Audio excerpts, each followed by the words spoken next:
जय हिंद। क्लास 12 के बच्चों का स्वागत है। जैसा कि आप लोग जान रहे होंगे कि अभी हम लोग क्लास 12 बुक आर.एस. अग्रवाल से इंटीग्रेशन को पढ़ रहे हैं।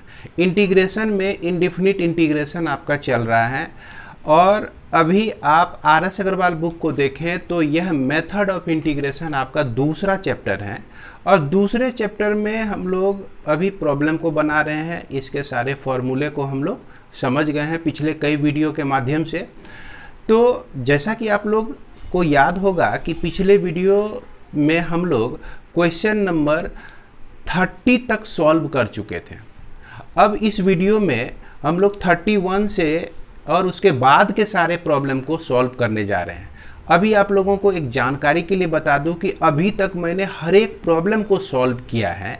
हमारे बुक में तो मेथड ऑफ इंटीग्रेशन का जो एक्सरसाइज है वो एक्सरसाइज 2A है।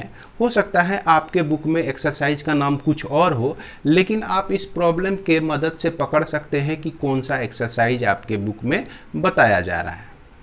तो चलिए, पढ़ाई शुरू करने से पहले एक छोटी सी रिक्वेस्ट है कि अगर आपको सारा फॉर्मूला याद नहीं है तो उसको ठीक तरह से याद कर लीजिए। शॉर्टकट रास्ता मत ढूंढिए।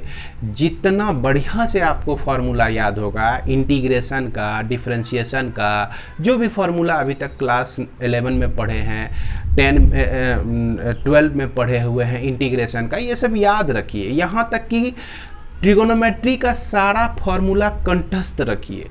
हम तो कहेंगे कि अगर थोड़ा सा भी आपको कन्फ्यूजन है तो उसको डेली लिखिए। और इतना ही नहीं, क्लास 9 में भी फार्मूले जो हैं कुछ, उसके बाद 10 में भी जो कुछ फार्मूले पढ़े हैं उसको भी ध्यान में रखिए। तो अब आपका ज़्यादा समय बर्बाद नहीं करते हुए हम लोग चलते हैं आर.एस. अग्रवाल बुक का जो मेथड ऑफ इंटीग्रेशन में पहला एक्सरसाइज है उसके क्वेश्चन नंबर 31 पर। तो 31 आपको जैसा कि बोर्ड पर दिख रहा होगा कि यही प्रॉब्लम आपका दिया गया है। तो इसको थोड़ा सा हम लोग सॉल्व कर लेंगे पहले कि dx by e to the power x plus 1 by e to the power x। अब यह e to the power minus x power है, तो आपको याद होगा क्लास 9A में पढ़े थे, अगर a पर पावर -1 हो तो इसको 1 बाय a लिख सकते हैं आप लोग। तो उसी चीज़ का यहाँ हमने उपयोग कर दिया। अब इसको क्या लिख सकते हैं हम लोग, इसको सॉल्व कर लेते हैं। तो यह आपका dx बाय इसका LCM e to the power x हो गया और e to the power x का स्क्वायर यहाँ आ जाएगा और यह +1 हो जाएगा। अब यह integration e to the power x dx by e to the power x का स्क्वायर +1 इस तरह से आपको मिल जाता है। अब आपको फॉर्म ध्यान में देना है, क्योंकि आपका जो है बुक में 4 ही तरह का फॉर्म है। जितना भी मेथड ऑफ इंटीग्रेशन में जितने भी प्रॉब्लम बनाएंगे 4 ही फॉर्म है। आपको याद होगा कि पहला फॉर्म हमारा f(a)x प्लस b का था, यानी कि इंटीग्रांट अगर इस फॉर्म में होता है तो हम लोग पुट कर देते हैं ax प्लस b को z पुट कर देते हैं, तो इसको याद रखिए। अब दूसरा क्या था, x पर पावर n और यह x पे पावर n-1। अगर इस तरह का इंटीग्रांट है तो यहाँ पर हम पुट करते थे x पे पावर n को t। और एक चीज़ यहाँ पर ध्यान रखना है कि इससे कितने सारे फॉर्म बन सकते हैं, सिर्फ x पर पावर n ही नहीं, यहाँ पर आपका कोई भी फंक्शन आ सकता है और इस फंक्शन का डेरिवेटिव। इसी का दूसरा फॉर्म आप इस तरह से समझ सकते हैं, फंक्शन ऑफ फाई x आपका रहा और इस फाई x का जो है डेरिवेटिव इसके साथ रहता है। अगर इंटीग्रांट का ये फॉर्म होता है तो यहाँ हम लोग वही चीज़, जिस तरह से x पे पावर n को t पुट किए, उसी तरह से यहाँ फाई x को हम लोग क्या पुट कर देते हैं, t पुट कर देते हैं। तो मैक्सिमम प्रॉब्लम जो है आपका इस फॉर्म पे है। क्वेश्चन नंबर 1 से लेकर 10 तक का जो प्रॉब्लम बताया गया है आपके बुक में जो है वो इस फॉर्म में है। इंटीग्रांट अगर इस फॉर्म में होता है तो हम लोग ये पुट करते हैं। और इसके बाद तीसरा नंबर आपको याद दिला देते हैं कि अगर फंक्शन रहे और इस फंक्शन का कोई भी पावर रहे, n पावर रहे, और इस फंक्शन के साथ इसका डेरिवेटिव जुड़ा हुआ हो।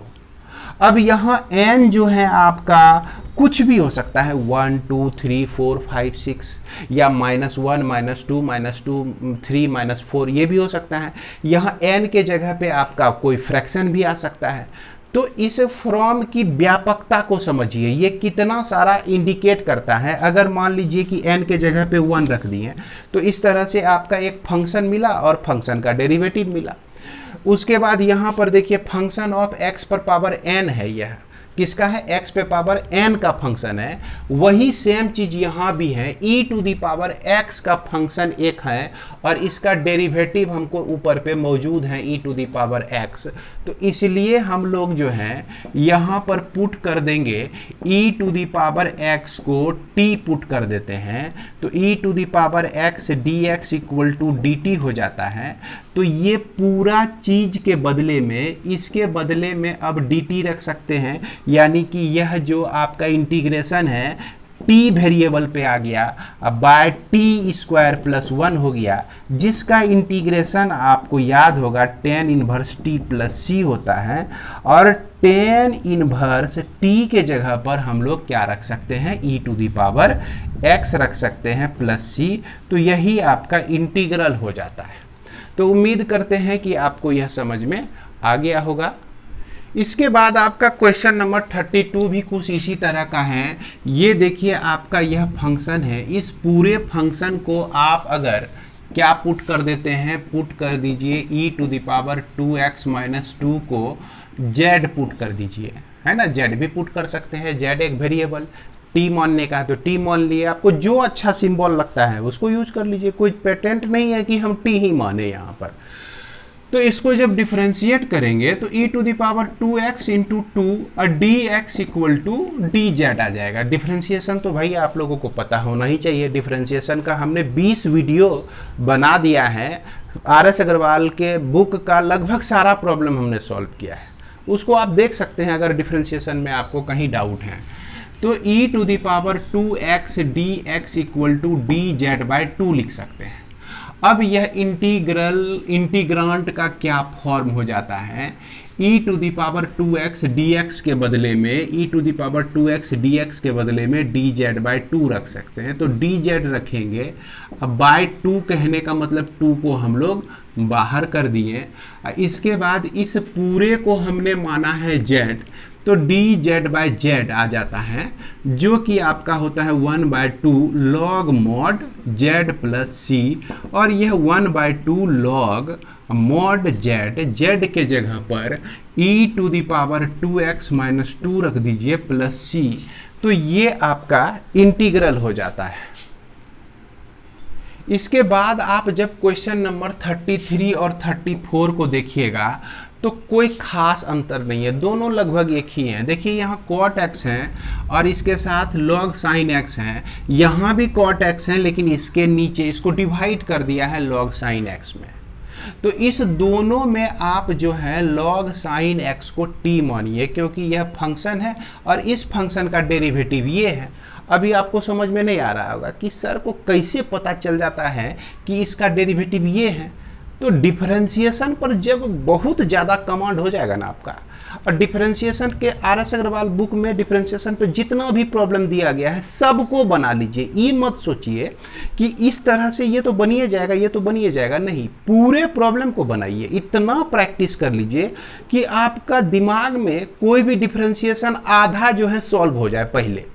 अब जैसे हम इसको देखते हैं तो आधा सॉल्व हो जाता है। log sin x है तो log के लिए जो भी वेरिएबल होता है 1 बाय वेरिएबल आता है, 1 बाय साइन x आया, और साइन x का cos x होता है डिफरेंशिएशन। तो देखिए cos x by sine x इसका डिफरेंशिएशन हो गया, जो कि cot x के बराबर होता है। अब फॉर्मूला याद नहीं रहेगा तो दिक्कत होगी। तो ये दोनों प्रॉब्लम्स हम हैं, इसमें दोनों के लिए हम लोग चलिए दोनों को एक साथ ही सॉल्व करते हैं कि यहाँ पर हमको पुट क्या कर देना है, इसके और इसके लिए log साइन x को t पुट कर देना है, तो 1/sin x हो गया। साइन x का डिफरेंशिएशन cos x होता है, dx इक्वल टू dt, ये आपका cot x dx equal to dt हो जाएगा।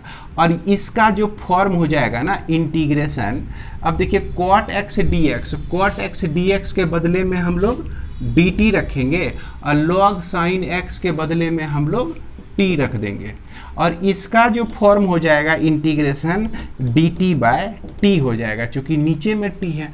अब इस दोनों का इंटीग्रेशन तो आप लोग जानते ही हैं, इसका इंटीग्रेशन हो जाएगा t² 2 + c हो जाएगा, और इसका इंटीग्रेशन हो जाएगा log mod t हो जाएगा प्लस c हो जाएगा।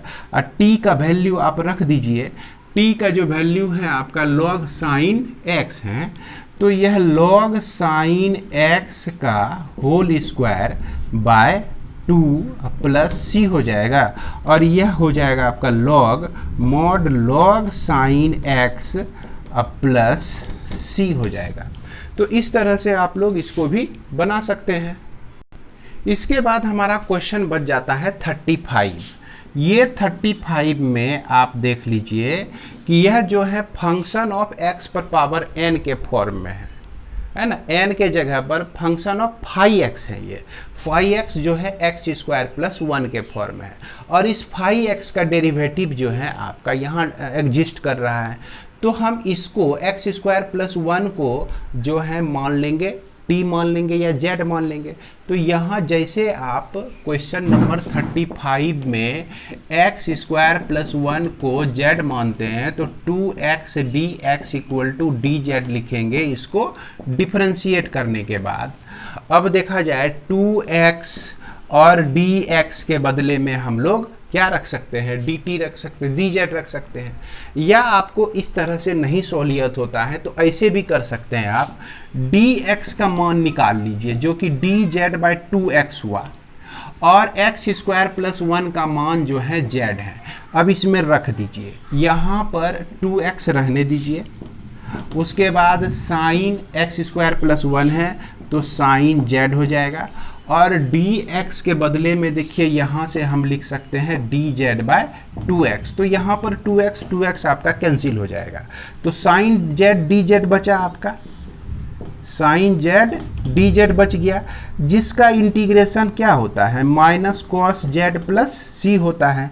अब माइनस cos z के जगह पे आप क्या रख सकते हैं, x² + 1 रख सकते हैं प्लस c रख सकते हैं। तो इस तरह से हम लोग इसका भी इंटीग्रांट निकाल सकते हैं, इंटीग्रल हम लोग निकाल सकते हैं। तो इसके बाद जो है हम लोग क्वेश्चन नंबर 36 से क्वेश्चन नंबर 55 तक के सॉल्यूशन को देखेंगे, और ये सारा सॉल्यूशन अपने नोटबुक पर देखेंगे, बुक हमारा सामने में रहेगा। तो आइए हम लोग चलते हैं नोटबुक पर और एक एक प्रॉब्लम को समझने का प्रयास करते हैं। और इसके बावजूद मैं आपको ये बता दूं कि अगर आपको लगता है कि आपसे सारा प्रॉब्लम बन जाएगा तो आप निश्चित रूप से बना लीजिए, वीडियो देखने की ज़रूरत ही नहीं है। अगर किसी प्रॉब्लम में अटक जाते हैं तो वीडियो को फॉरवर्ड करके उसी प्रॉब्लम को देखिए। तो आइए हम लोग चलते हैं नोटबुक पर। तो अब यह आपका आर.एस. अग्रवाल बुक में दूसरा चैप्टर मेथड ऑफ इंटीग्रेशन में हम लोग इस एक्सरसाइज को बना रहे हैं। ये एक्सरसाइज हमारे बुक में हालांकि 2A लिखा हुआ है, तो आप इस क्वेश्चन को देख लीजिएगा। तो अभी तक जो हम बता रहे थे लगभग सारे प्रॉब्लम का सॉल्यूशन कर रहे थे। अब हम लोग यहाँ पर 36 नंबर के प्रॉब्लम को सॉल्व करने जा रहे हैं और उसके बाद के भी प्रॉब्लम को सॉल्व करते चले जाएंगे। तो आइए क्वेश्चन नंबर 36 को देखते हैं। जैसा कि क्वेश्चन नंबर 36 आप देख रहे हैं, यह आपका दिया गया है sec x और log sec x plus 10x। तो यहाँ पर हम देख सकते हैं कि ये आपका फंक्शन है और इस फंक्शन का डेरिवेटिव ये है। हालांकि यह दिख तो नहीं रहा है, लेकिन हम कोशिश तो करेंगे ना कि किसी को फंक्शन मानेंगे। थोड़ी देर के लिए हमसे गलती होगी तो हम यहाँ पर पुट t = sec x ही करके देखेंगे कि हमको इसका डेरिवेटिव इधर पार्ट में मिल रहा है कि नहीं। तो नहीं मिला, तो इसको पोस्टपोन्ड करके हम लोग क्या करेंगे, t को क्या पुट कर लेना है हमको, log sec x plus 10x put कर लेना है। अब देखा जाए कि इसका डिफरेंशिएशन आप लोग जानते हैं कि यह dt इक्वल टू लॉग जो कुछ भी हो उसका डिफरेंशिएशन जो होता है सबसे पहले 1 by sec x plus 10x आपका हो जाएगा। और यह जो डिफरेंशिएशन है आपका फंक्शन ऑफ फंक्शन का है। तो सबसे पहले log t या log z एक फंक्शन बना, तो जिसके चलते 1/z आया, z के जगह पर sec x प्लस 10x है आपका। अब हम sec x को डिफ्रेंशिएट करेंगे तो sec x का डिफ्रेंशिएशन जो होता है आपका sec x इंटू 10x होता है। उसके बाद 10x का जो डिफ्रेंशिएशन होता है यह आपका sec स्क्वायर x होता है, और इसके साथ हम क्या कर देंगे, dx को जोड़ देंगे। अब यह dt इक्वल टू, अब यह न्यूमरेटर में आप देख सकते हैं कि sec x हम कॉमन ले लेंगे तो यहाँ पर 10x प्लस sec x बच जाएगा, और यह आपका dx। अब बाय क्या हो गया, यहाँ नीचे भी आपका sec x प्लस 10x है, तो यह तो बड़ी आसान हो गया, यहाँ पर ये दोनों आपका कट गया। तो बच क्या जाता है कि dt equal to dx, sec x dx बच जाता है हमारा। तो हम देख रहे हैं कि sec x dx भी एक हिस्सा है इस इंटीग्रेशन में, sec x dx। तो इस दोनों को उड़ा देंगे और इसके बदले में हम लोग dt लिख देंगे, तो इंटीग्रेशन हो जाएगा dt हो जाएगा आपका। उसके बाद log sec x plus 10x, पूरे सिस्टम को हम लोग t माने हुए हैं, तो यह आपका t हो गया, यानी कि इंटीग्रेशन t dt, जिसको हम लिख सकते हैं t स्क्वायर बाय 2 लिख सकते हैं, प्लस c तो आपको करना ही है, एक कांस्टेंट तो इसमें जोड़ना ही है आपको।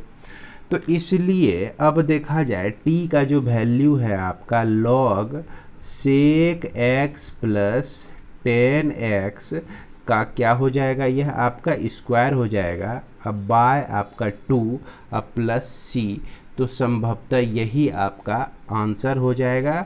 और इसी को आप ऐसे भी लिख सकते हैं 1/2 log sec x plus 10x का पावर कितना हो जाएगा, 2 हो जाएगा, प्लस c, इस तरह से भी लिख सकते हैं।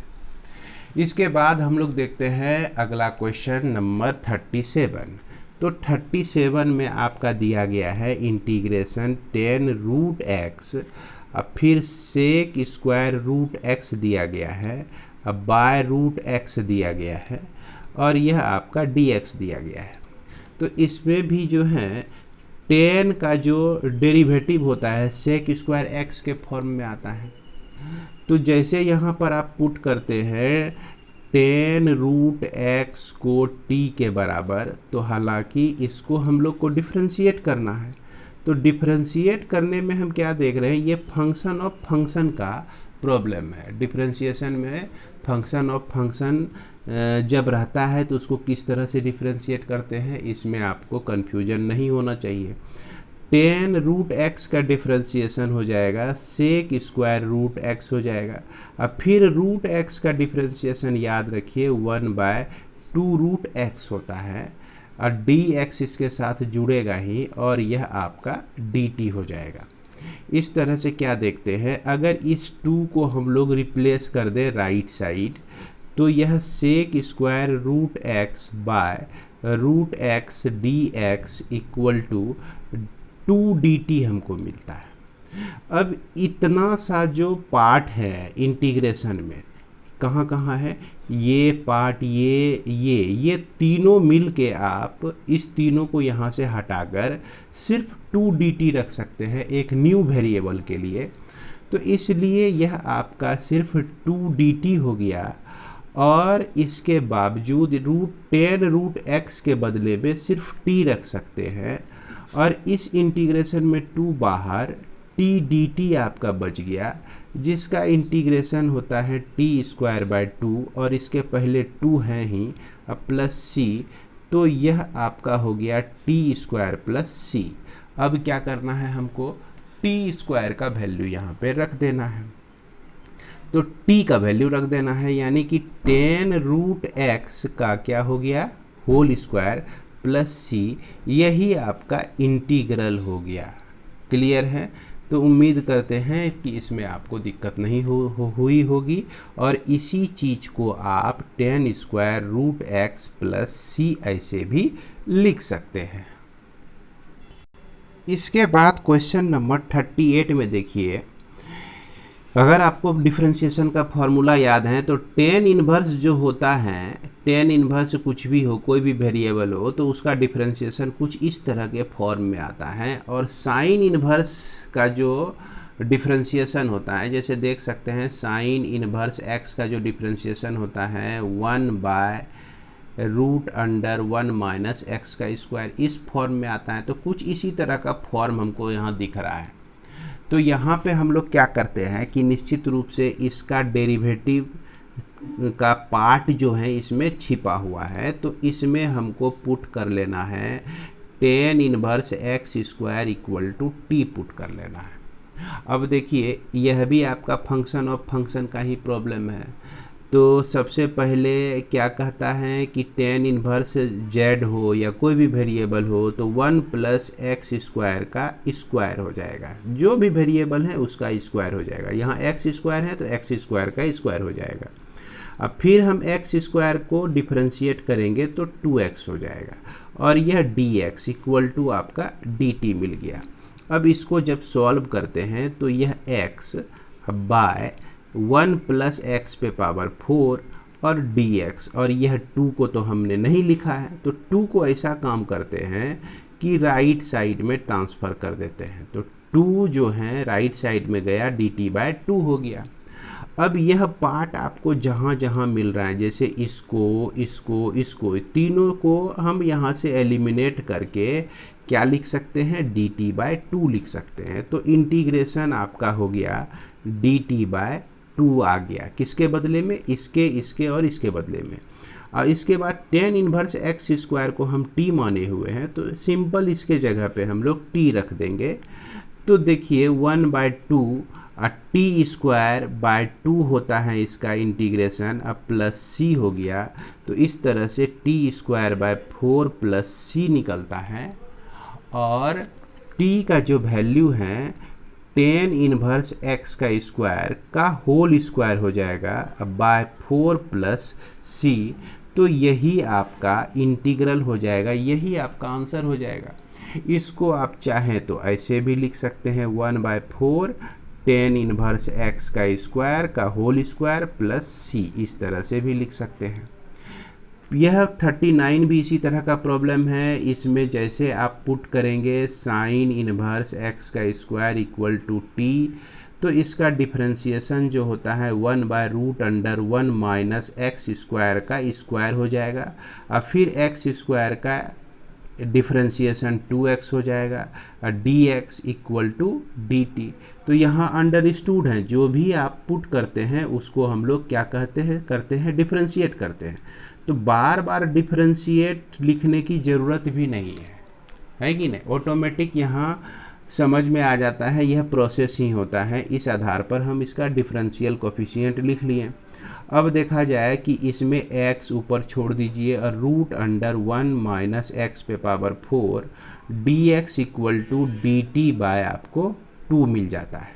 जैसे ये सारा वैल्यू रख देंगे तो यह t आपका dt/2 हो जाएगा, यानी कि t²/4 प्लस c, और t का वैल्यू यहाँ पर हम लोग रख सकते हैं साइन इनवर्स x का स्क्वायर का होल स्क्वायर 1/4 है इसके पहले प्लस c, तो यही आपका आंसर हो जाएगा। तो उम्मीद करते हैं कि ये सारे क्वेश्चन आप लोगों को समझ में आ रहा होगा। कुछ इसी तरह का 40 नंबर का भी प्रॉब्लम है, देख सकते हैं। यहाँ इंटीग्रेशन 1/√1 माइनस एक्स का स्क्वायर है, और यह साइन इनवर्स x है आपका, और यह आपका dx दिया गया है। तो इसमें हम ये फंक्शन और इसका डेरिवेटिव ये, तो जैसे हम यहाँ पर पुट करते हैं साइन इनवर्स x को t के बराबर, तो इसका डेरिवेटिव जो होता है 1/√1 minus x square dx equal to dt। तो देखिए सारा पार्ट मिल गया, ये दोनों पार्ट हमको मिल गया, ये न्यूमरेटर में, ये डिनोमिनेटर में, ये न्यूमरेटर में, ये डिनोमिनेटर में। और इसके बदले में हम dt रख सकते हैं और इसके बदले में t रख सकते हैं, तो यह 1/t और यह आपका dt हो गया। और इसका जो तो इस तरह से हमको इंटीग्रेशन 1/t dt मिल जाता है। और जब इसको इंटीग्रेट करेंगे तो इसको लिखेंगे log mod t plus c लिख देंगे और t का वैल्यू हम लोग को रख देना है, जो कि आपका साइन इन्वर्स x है प्लस c। तो यही आपका इंटीग्रल हो जाता है। उम्मीद करते हैं कि आप लोगों को समझ में आ रहा होगा। इसके बाद क्वेश्चन नंबर 41 में देखिए, अब लगता है कि बड़ी आसानी से आपको समझ में आ रहा होगा कि किस तरह से एक फंक्शन हमारा मौजूद है। ये फंक्शन हमारा मौजूद है, इस पर power n into F dash x, इस तरह का फंक्शन, और यहाँ n के जगह पर हाफ यूज किया गया है। हालांकि RS अग्रवाल बुक में ये इंटीग्रांट का फॉर्म रहने पर हम लोग क्या करते हैं, पुट यही करते हैं कि 2 प्लस लॉग एक्स को t मान लेते हैं। तो 2 का डिफरेंशिएशन जो होता है, जब इसको डिफरेंशिएट करेंगे 0 होता है, और log x का डिफरेंशिएशन 1/x होता है, और dx तो इसके साथ आएगा ही, और यहाँ पर आपका dt हो जाएगा। तो इस तरह से हम लोग देखते हैं कि dx/x के लिए हम अब dt यूज कर सकते हैं। तो यहाँ पर देख लीजिए dx/x है आपका, ये x नीचे में है, तो इस तरह से हमारा dt आ गया इसके बदले में, और इसके बदले में हम t यूज कर सकते हैं, t प्लस log x के स्थान पर t यूज कर सकते हैं। तो √t आपका dt हो गया। अब t पर पावर ये हाफ इसका मतलब होता है, और यहाँ क्या होगा इंटीग्रेशन में, t पर पावर हाफ प्लस 1, यह हाफ प्लस 1, अब प्लस c लिखेंगे। इसी चीज़ को आप क्या लिख सकते हैं, t पर पावर 3/2, और नीचे में जो 3/2 है तो 2 आपका ऊपर चले आएगा, 3 नीचे आ जाएगा। अब क्या करना है, t का वैल्यू इसमें रख दीजिए। तो t का वैल्यू हमारे पास है 2 प्लस लॉग एक्स है, तो 2 इंटू 2 प्लस लॉग एक्स पे पावर कितना हो जाएगा, 3/2/3 प्लस c। तो यही आपका इंटीग्रल हो जाता है। इसके बाद हम लोग आगे देखते हैं क्वेश्चन नंबर 42। तो 42 में भी देखिए एक फंक्शन आपको दिख रहा होगा और उसका डेरिवेटिव मौजूद है हमारा सेक स्क्वायर एक्स। 10x का डेरिवेटिव सेक स्क्वायर एक्स होता है, तो इसके लिए हम लोग पुट कर देंगे 1 प्लस 10x को कितना t पुट कर देंगे। तो अब इसको जब हम डिफरेंशिएट करते हैं तो 1 का डिफरेंशिएशन 0, 10x का डिफरेंशिएशन जो होता है सेक स्क्वायर एक्स होता है, और इसके साथ dx इक्वल टू आपका dt हो गया। अब सेक स्क्वायर एक्स dx के बदले में dt लिख सकते हैं। देख लीजिए यही चीज़ हमको मिल ही रहा है न्यूमरेटर में। तो इस तरह से हमारा यह dt अब बाय क्या हो गया, t हो गया, जिसको हम लोग log mod t plus c लिख सकते हैं। It means log mod t के लिए 1 प्लस 10x प्लस c, यही हमारा इंटीग्रल हो गया। तो इस तरह से 42 नंबर बहुत ही आसान प्रॉब्लम था। सेम उसी तरह का ये आप 43 नंबर भी देख सकते हैं। जैसे आप इसमें पुट करते हैं 1 प्लस कॉस एक्स को z पुट करते हैं, मान लीजिए z पुट करते हैं। अब इसको हम लोग डिफरेंशिएट करेंगे, तो कॉस एक्स का डिफरेंशिएशन जो होता है माइनस साइन एक्स, और इसके साथ dx आ जाएगा इक्वल टू dz।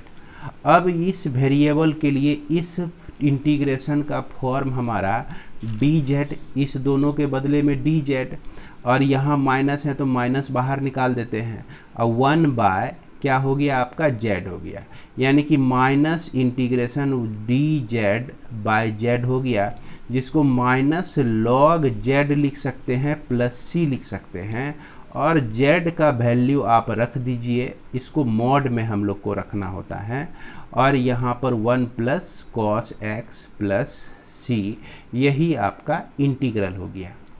इसके बाद हम लोग देखते हैं क्वेश्चन नंबर 44 को देखते हैं। तो क्वेश्चन नंबर 44 में आपका integration 1 plus 10x by 1 minus 10x dx दिया गया है। तो इसको जो है ना थोड़ा सा पहले सॉल्व कर लेंगे, ध्यान से देखिएगा, है ना। इसको हम पहले थोड़ा सा सॉल्व कर लेंगे। क्या सॉल्व करेंगे? इसको हम लिख सकते हैं 1 plus sine x by cos x लिख सकते हैं। अब बाय इस 10 को लिख सकते हैं sine x by cos x लिख सकते हैं, और यह आपका dx इंटीग्रेशन। अब यहाँ पर एलसीएम अगर cos x ले लें ऊपर में, तो यह आपका cos x plus sine x बचता है, और उसके बाद नीचे में डिनोमिनेटर में जो भी टर्म है आपका, इसमें भी cos x अगर एलसीएम ले लें तो यहाँ पर मिलता है cos x minus sine x dx, आपको ये मिल जाता है। ये cos x आपका कैंसिल हो गया।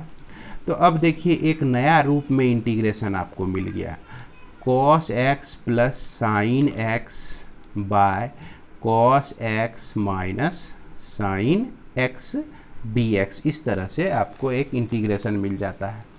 अब इसमें से क्या पुट कर देना है? तो इसमें आप सिंपल पुट कर दीजिए cos x minus sine x को z पुट कर दीजिए।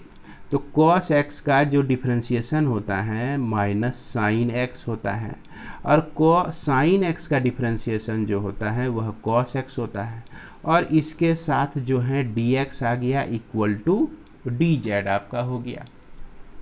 अब माइनस अगर कॉमन ले लेते हैं तो sine x plus cos x dx equal to dz मिलता है। अब देखिए ये पार्ट जो है आपका, ये न्यूमरेटर में आपका पूरा मिल रहा है, तो इसके बदले में हम लोग क्या रख सकते हैं? चूँकि यहाँ पर माइनस है, तो इस माइनस को राइट साइड में अगर ट्रांसफ़र कर दें हम लोग, तो क्या हो जाएगा? इंटीग्रेशन माइनस dz हो जाएगा। और इस टर्म के लिए, इस एक्सप्रेशन के लिए हम लोग सिर्फ z रख सकते हैं, बाय z।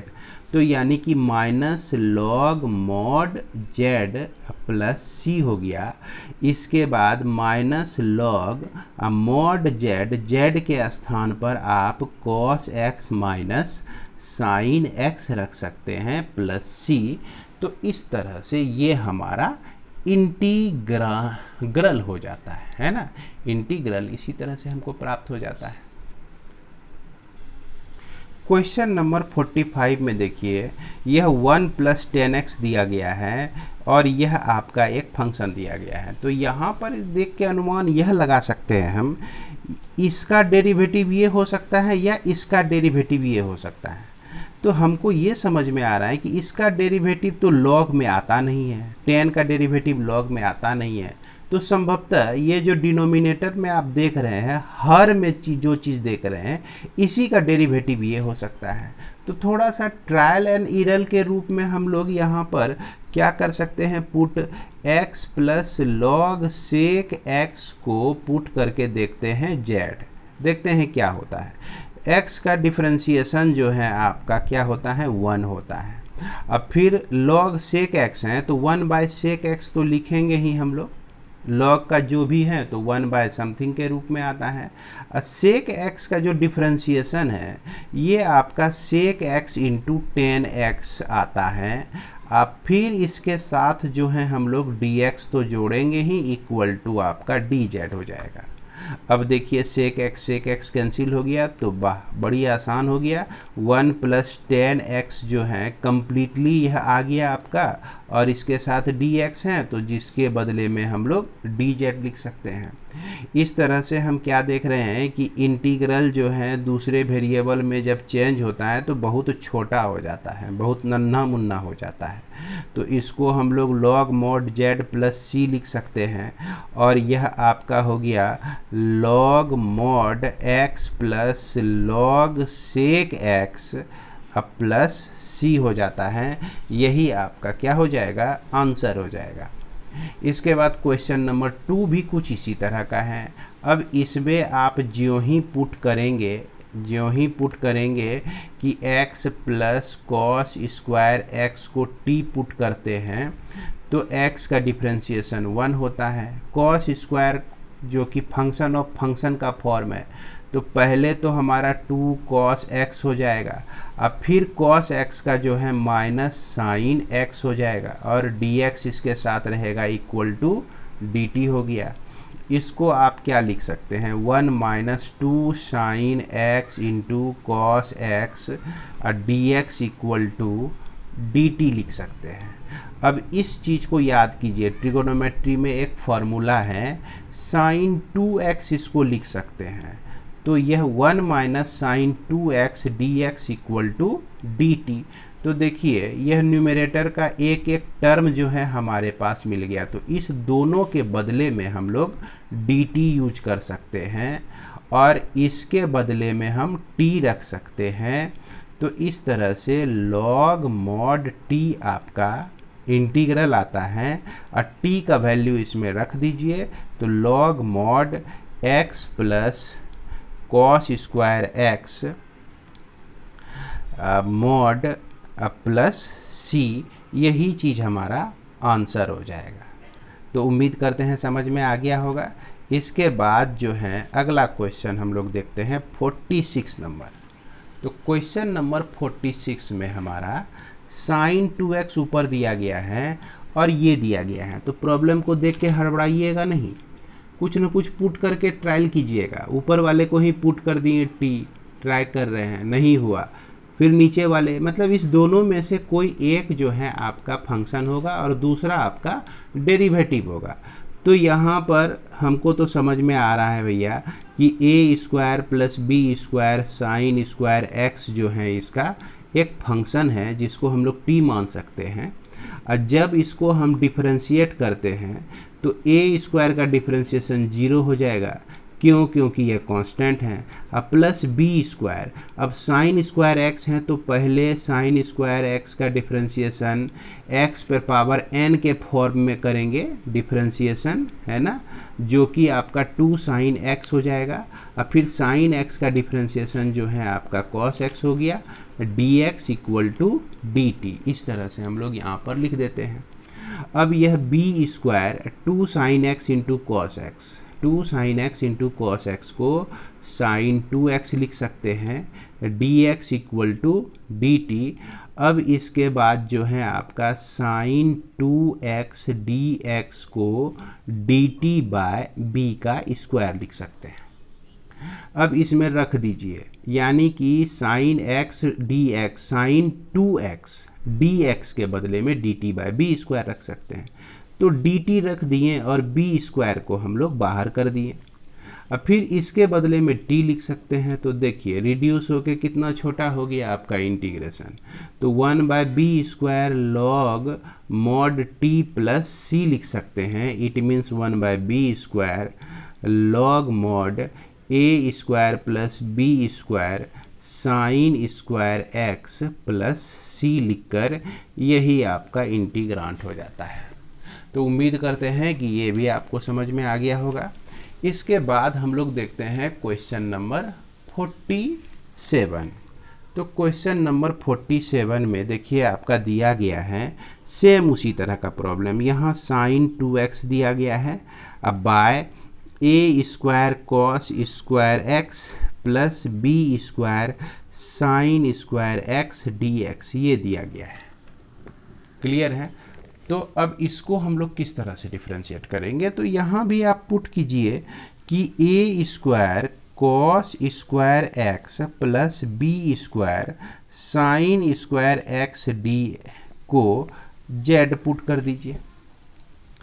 अब देखिए इसका ये आपका ए स्क्वायर तो कांस्टेंट की तरह रह जाएगा, कॉस स्क्वायर एक्स का डिफरेंशिएशन, तो सबसे पहले 2 कॉस एक्स तो लिखेंगे, अब फिर कॉस एक्स का जो डिफरेंशिएशन होता है माइनस साइन एक्स होता है, फिर बी स्क्वायर को हम कांस्टेंट रखेंगे, साइन स्क्वायर एक्स है तो 2 साइन एक्स होगा। हालांकि ये सब चीज़ में दिक्कत नहीं होनी चाहिए आपको डिफरेंशिएशन के कंडीशन में, है ना। अगर इसमें दिक्कत है तो भारी प्रॉब्लम है। पहले डिफरेंशिएशन को आप क्लियर कर लीजिए तभी आप यहाँ इंटीग्रेशन बनाएं।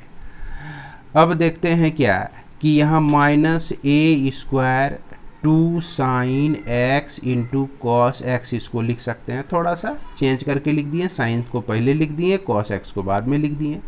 अब फिर यहाँ पर देखिए कि यह आपका b square 2 sine x into cos x इसके साथ भी है आपका, और यह डी एक्स, और यह इक्वल टू डी जेड के बराबर है। अब इसको क्या लिख सकते हैं आप, 2 sine x into cos x, 2 sine x into cos x को साइन 2x लिख सकते हैं, और ये चीज़ जो है कॉमन भी आ जाएगा, तो साइन 2x इसमें कॉमन आ गया, तो ये बच गया माइनस a का स्क्वायर प्लस b का square d x equal to d z हो गया आपका। अब इसको आप चाहें तो इस तरह से भी लिख सकते हैं कि sine 2x d x equal to d z by b square minus a का स्क्वायर, है ना।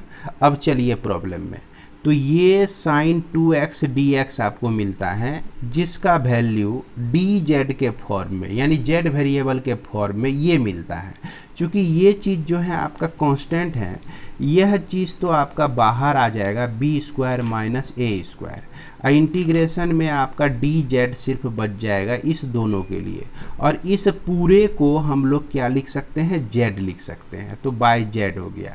तो देखिए बड़ी आसानी से यह प्रॉब्लम भी सॉल्व हो गया आपका। 1 by b square minus a square log mod z plus c, है ना। तो 1 by b square minus a square log mod के अंदर आपका आ जाएगा a square cos square x plus b square sine square x plus c. तो उम्मीद करते हैं कि यह भी आप लोग आसानी से समझ गए होंगे। इसके बाद क्वेश्चन नंबर 48, तो बड़ी आसान सा है। इसमें जैसे आप पुट करते हैं 3 cos x plus 2 sine x को z मान लीजिए पुट कर दिए, तो अब डिफरेंशिएट कर दिए हम लोग, तो 3 माइनस साइन x होता है इसका cos x का डिफरेंशिएशन, अब प्लस लिखेंगे 2 साइन x का डिफरेंशिएशन cos x होता है, डी एक्स इसके साथ जुट जाएगा इक्वल टू डी जेड हो जाएगा। तो ये आपका 2 cos x को पहले लिख दीजिए और इसको बाद में इसलिए लिख दीजिए कि इसके साथ जो है हमारा माइनस था, और यह आपका डी एक्स इक्वल टू क्या हो गया, डी जेड हो गया। अब देखिए इस पूरे के लिए हम लोग सिर्फ डी जेड लिख सकते हैं, है कि नहीं। इस पूरे के लिए हम लोग क्या लिख सकते हैं, डी जेड लिख सकते हैं। तो इसलिए integration D Z by Z मिलता है जो कि आपका लॉग मॉड जेड हो जाएगा। इसलिए यह आपका log mod 3 cos x plus 2 sine x plus क्या हो जाएगा, c हो जाएगा। सेम उसी तरह का प्रॉब्लम 49 भी है। इसमें आप पुट करिए 2x स्क्वायर प्लस 3 को z पुट कर दीजिए, तो 2 into 2x d x equal to d z हो गया। चूँकि 3 का डिफ्रेंशिएशन आपका 0 होता है। अब यह 4x d x equal to d z लिख सकते हैं। अब देखिए 4x डी एक्स के बदले में आप डी जेड को रख दीजिए, तो डी जेड बाय देखिए जेड मिल गया, और इसको log mod z plus c लिख सकते हैं। It means log mod 2x square plus 3 plus c लिख दीजिए। क्लियर है। इसके बाद हम लोग देखते हैं आगे। इसके बाद क्वेश्चन नंबर 50, 51 और 52, ये तीनों एक ही तरह का प्रॉब्लम है। इसके डिनोमिनेटर में एक फंक्शन है और इसके ऊपर इस फंक्शन का डेरिवेटिव है। डिनोमिनेटर यानी हर में एक फंक्शन है और इसके ऊपर जो है फंक्शन का डेरिवेटिव है। वही सेम सिचुएशन इसके भी साथ है। तो इस तीनों के लिए जो है एक ही रूल है कि जैसे चलिए इसी को हम लोग बनाते हैं, तो इसमें आप पुट कर दीजिए हर में जो कुछ भी लिखा गया है 3x क्यूब माइनस 2x का स्क्वायर प्लस 5x प्लस 1 को z मानते हैं। और जैसे इसको आप डिफरेंशिएट करेंगे तो 3 इंटू 3x का स्क्वायर, चूँकि x क्यूब का डिफरेंशिएशन 3x स्क्वायर होता है, माइनस 2 लिखिए और x स्क्वायर का डिफरेंशिएशन 2x होता है। अब x का डिफरेंशिएशन 1 होता है तो +5, और यह आपका dx इक्वल टू dz मिलता है। अब देखा जाए यह 9x² हो गया आपका, ये -4x हो गया, अब +5 हो गया, और यह आपका dx इक्वल टू dz। तो सेम सिचुएशन इस दोनों के साथ भी है। जैसे इसको पुट करेंगे t आपको ये मिल जाएगा, इसको पुट करेंगे t और डिफ्रेंशिएट करेंगे तो आपको ये मिल जाएगा। तो अब यह चीज़ पूरे के बदले में हम लोग इसमें क्या रख सकते हैं, dz रख सकते हैं। अब बाय z हो गया तो इसको हम लोग क्या लिखेंगे, log mod z plus c लिखेंगे, यानी कि log mod z का जो वैल्यू है आपका देखिए 3x का क्यूब माइनस 2x का square plus 5x plus 1 mod plus c, तो यही आपका इंटीग्रल हो जाता है।